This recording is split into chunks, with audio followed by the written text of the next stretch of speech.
Shalom, 20 September, judul bacaan harian Alkitab kita mengenai Yehoas ataupun Yoas dalam 2 Raja-Raja 13 ayat 14. Ketika Elisa menderita sakit yang kelak menyebabkan kematiannya, pergilah Yoas, Raja Israel, mendapatkannya dan menangis di hadapannya.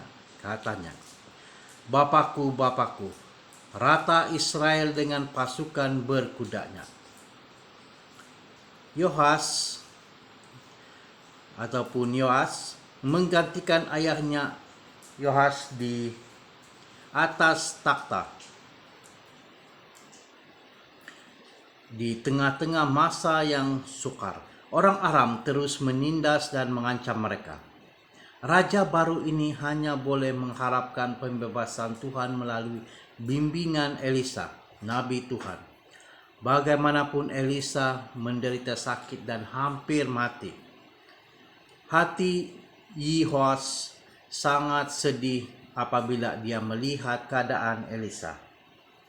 Dia berlutut, menangis dan berseru, "Bapakku, Bapakku, rata Israel dengan pasukan berkudanya."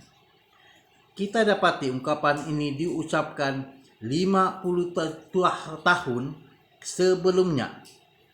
2 Raja-Raja 2 ayat 12.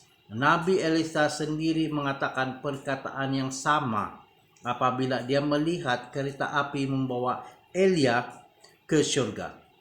Di sebalik pengulangan kata-kata yang kelihatan sia-sia ini, ungkapan itu sebenarnya merujuk kepada kuasa di sebalik nabi dan kuasa di sebalik kejayaan Israel.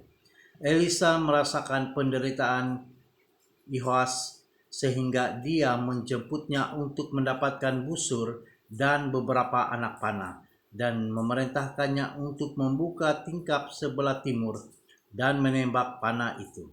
Dan Elisa berkata, "Itu anak panah kemenangan daripada Tuhan, anak panah kemenangan atas Aram." 2 Raja-Raja 13 ayat 17.